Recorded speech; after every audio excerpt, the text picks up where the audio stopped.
artists, today we are going to be starting clay. Today we are going to be, so that you can create your clay creations, we are going to be learning some techniques on how to build clay creations. We're going to be learning about slipping and scoring. We are going to be learning about the size of clay, like how thin or thick it should be. And then we're going to learn some different techniques like coiling, pinching, and slabbing. All right, here we go.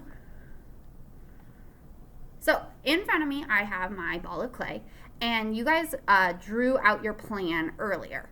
So in order to create your plan, you kind of have to break it down into parts. You have to decide what parts need to be more coils, what needs to be more of a flat surface, a slab called a pancake, and then how thick or thin to do it. So I'm going to start, for my important object, I'm going to start creating a paintbrush and a paint palette.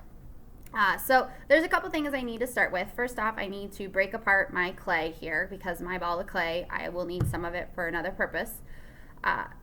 Then I'm going to break it in half again. I'm thinking about my paintbrush and the fact that I'm going to start with the brush part and then with the handle. So it's two parts. Both of them are more coils, so when I start coiling them, I want to kind of roll my clay back and forth, back and forth. Because the brush part of my clay is pretty small, I'm not going to go too much. For how thick or thin it should be, a good rule of thumb is if it's wider than my two fingers, here, then I need to either make it smaller or I'll need to put like a hole in it, hollow it out a little bit so that air can get through and dry it out. If it gets too thick, it won't dry out properly. When clay does not dry out properly, in the kiln, it will explode. So we don't want that to happen. Then I can start to kind of shape my brush head here. I'm going to start shaping it. Just using my thumbs back and forth. I can use my pinchers, the pinch-pull technique, and start to create something that starts to look kind of like a paintbrush head. I'm thinking about how the end has to be kind of pinched together a little bit more, how it needs to be a little thinner, and then how the edge of it to hook up to the handle needs to be a little thicker. For the edge that's going to hook up to my handle, I'm going to make it flat, and I'm just going to do that by squishing it right onto the surface here. All right. Now that I have that done, I'm going to make another coil for my brush head. Again, going back and forth here, starting off back and forth because it is longer. Once I get it to a really good size this way, I'm noticing some of my clay is getting kind of dry here, so I'm just going to take a little bit of water, put some water on it. Not very much. It doesn't take much water at all. And then once I get it wide enough, I'm going to start going back and forth on the table on top of my mat with my hand going back and forth. I'm just doing one hand right now. Sometimes I've seen some people, if it's more comfortable for you, putting two hands on top of each other. And then once it gets a little wider, then I can use two hands. So I'm going to get my coil here.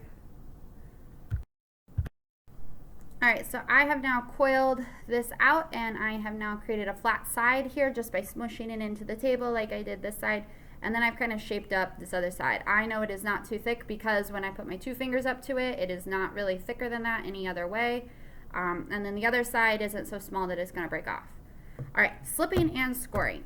So when I have slip is kind of like clay glue, and when I go to score it, it makes grooves inside the clay or inside the clay surface so that air bubbles don't get stuck. I want that glue to kind of get inside both surfaces. If I do not slip and score my clay together and kind of glue it together, air bubbles are going to get stuck in it, and then when I go to put it into the kiln, it will explode. It will break apart, and I won't really have my clay project anymore. So I need to make sure that I am slipping and scoring. How I do that is I'm just going to take my toothbrush here, my water, and I'm just going to do my slip right on top. I'm going to brush the teeth of the clay like I'm brushing its teeth back and forth. I'm making grooves. I go one way and then the other way, and it's going to make those grooves so that the air bubbles don't get stuck. The water's going to be right there. It's like glue. All right.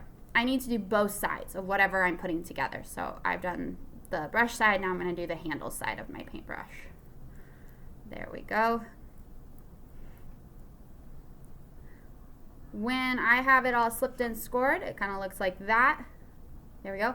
Then I'm just going to smoosh it together. I'm going to smoosh it together. I might need to hold it there just a couple seconds, and then all I'm going to do is take my finger and start to smooth it together a little bit. And smooth it together to kind of get that seamed up, or to get the two sides to like go together. So I'm just kind of go back in here with my finger, kind of smoothing it down a little bit and getting that all smooth together so that it will stick together. If it's not sticking very well together, then I need to slip and score again. All right, I have a paintbrush that's already kind of made here, and I've slipped and scored it together here with the handle, and then I took some of my tools here and I've added some texture to the brush end, to the bristles, to give it some nice details. So let's see if I can clear that picture up. There it is. You can see that a little better. All right, so the last thing I'm going to do here is we are going to make a slab here, so that if you have any flat pieces that you are making, like I'm making a paint palette, it's a flat piece, I'm going to make a clay pancake, a slab.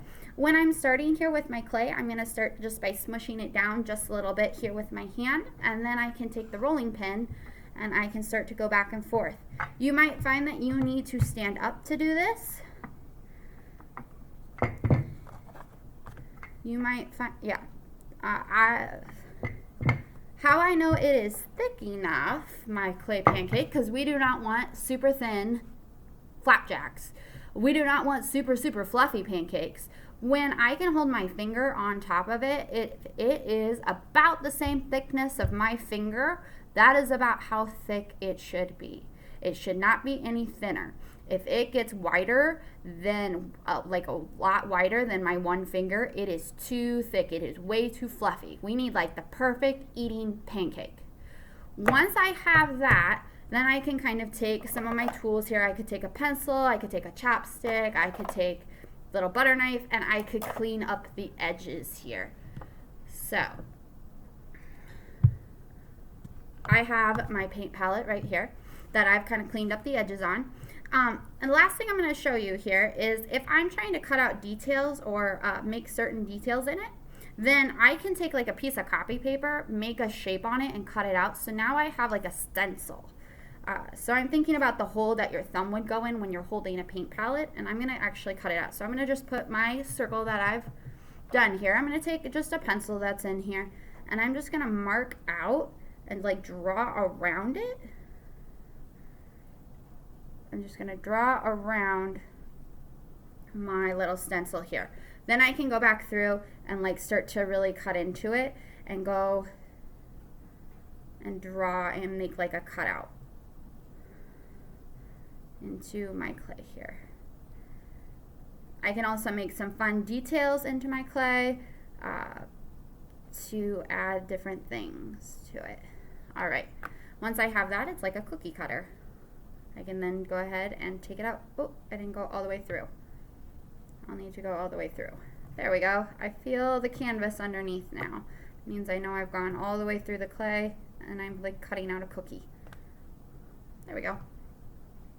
Then I would just go through and I'd clean up the edges a little bit.